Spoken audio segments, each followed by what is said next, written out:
Hello, my name is Alpheus Carlos Arinda in BSPA Human Resource Development Management 3 from HRM325 Final Exam.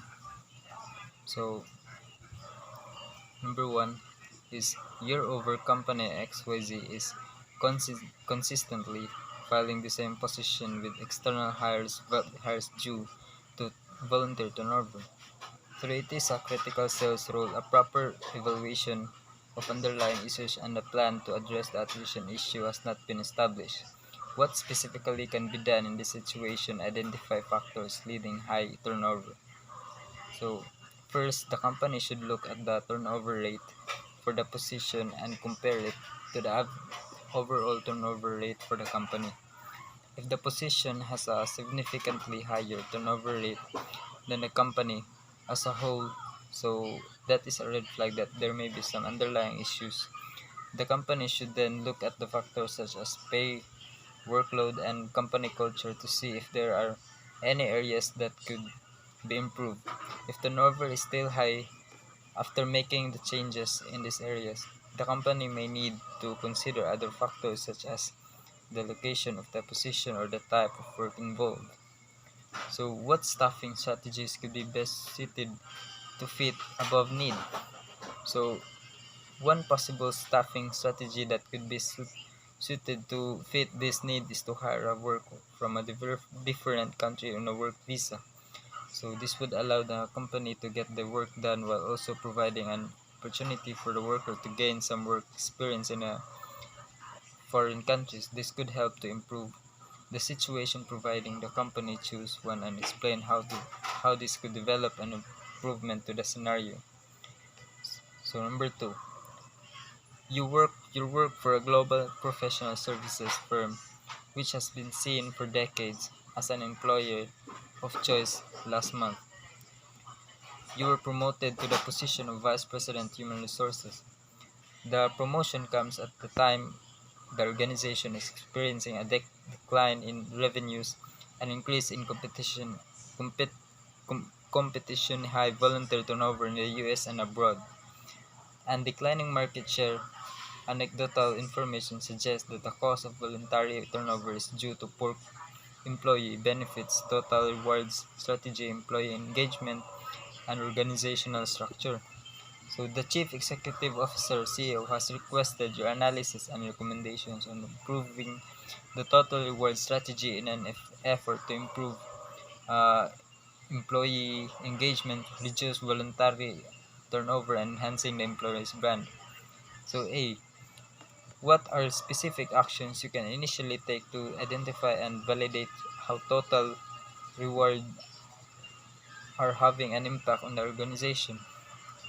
So a total compensation strategy is a business strategy that rewards workers for achieving specific business goals with monetary, non-monetary, and developmental rewards. Compensation and rewards are combined with opportunities for professional development within a motivating work climate in this approach. So it is a great way to show your workers that you care about their job's satisfaction and development. Total compensation systems have been related higher overall employees' satisfaction and success. They lead to a more committed, loyal, and efficient and workforce. So B is identify and describe the challenges of organization faces managing the design, delivery, and financing of total rewards program on a local and global perspective. So the answer here is, since there are nearly infinite ways to build a reward system, so the challenges of constructing a suitable reward system are diverse. There are several different things to explore and consider when it comes to the design and implementation of a reward system. So may-include diri ang may-including ang mga individuals diri how should be compensated for what of pila ilang reward system can be structured to promote long-term goals and how goal congruence can be achieved. So letter C is what recommendations would submit to the CEO concerning total reward strategy. So um, your recommendation must be explains. The key performance indicator must be included in your recommendations.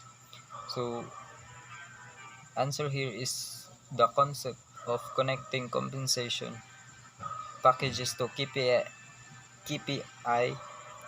KPIs is straightforward.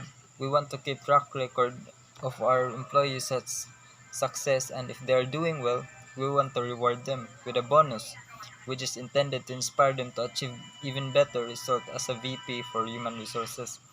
So what I would recommend is the following is first is review your compensation packages for low employee turnover. When recruiting potential hires, make it a habit to discuss the overall compensation scheme and you will be able to recruit and retain the brightest. Second is work-life balance career. It is important to implement to also combat the effects of the coronavirus in our workforce today. Having a high work-life balance will result in a highly productive and motivated employee, which contribute to increased revenue and market share. So last is reward management. So makatabang niya siya sa company culture thrive. And a how would you assess whether employee engagement is low? So employee engagement is the value of the employee enthusiasm in the fulfillment of objectives of the organization. So the organization works as large collective team that works together in the fulfillment of their goals. So the company needs to band together for them to be any accomplishment. Individualism is the major disruptor of the organization. The organization. The management is important in banding together for every employee to build a working environment. So the management needs to discover if the engagement of the employees is productive. If the engagement is high, the employees' productivity increases. If this paper will look into the use of employee engagement in making the company more successful. So B. What key indicators might you capture if they measure the impact employee engagement? So the survey the engagement outcomes of employees can help measure employee engagement. Good engagement will result in positive survey result.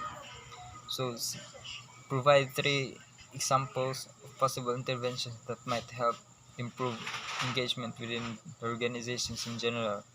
So example is employees should be encouraged to pursue personal projects as long as does not get in the way of the organization goals. They will breed loyalty within the employees which result in the higher engagement. So D. Using your specific inventions and associated metric as a basis, how would you measure whether each had worked? One way to measure team building and establish is to establish a baseline of comparison and identify long-term goals. So measuring new paradigm is by the way of raising and exploring critical questions that should be addressed as the business move into the future. For the strategic planning, this could be measured if this hard work is connecting the strategic objectives of the organization. Another one that can help is by the monitoring and maintain up-to-date information like about financial, revenue, and cash flow. So, and next one is number 4. In the external environment, immediate response, demographics, etc. are changing how we hire, who we hire, and where we hire. What can HR do to respond proactively to the changes within our organization to address these external trends? So, my answer is clearly define the change and align it to the business goals. Determine impacts and those affected. Develop communication strategy. Provide effective training. Implement a support structure. Measure the change process. And number 5 is discuss the performance management model. How does performance management relate to employee involvement and work design? So, uh, the performance management cycle is part of the performance management process or strategy. It is a short and utilizes a continuous four-step procedure of planning, monitoring, reviewing, and rewarding. Benefits of utilizing this method include increased competitiveness, more structural flexibility, and higher employee motivation. So what is the rationale for goal setting? So do I agree or disagree, and why? So setting goals gives you long-term vision and short-term motivation. It focuses your acquisition of knowledge, and I agree that setting goals gives long-term vision and short-term motivation because makatabang ni siya to organize imong oras and imong resources so that you can make the most of your life. And 7, how would you know when OD intervention is required to solve certain organization problems? So these intervention activities are designed to improve the organization's functioning and enable managers and leaders to better manage their team and organizational structures. And number 8 is, how does the culture affect an organization's ability to change? Answer is uh, res- resistance can be overcome at least in part through the use of organizational structure. If the change strengthens and underlying values of a culture, then members of the culture are more likely to accept the change. And then the use of culture, rituals, and sagas also helps to make change or more palpable to an organization.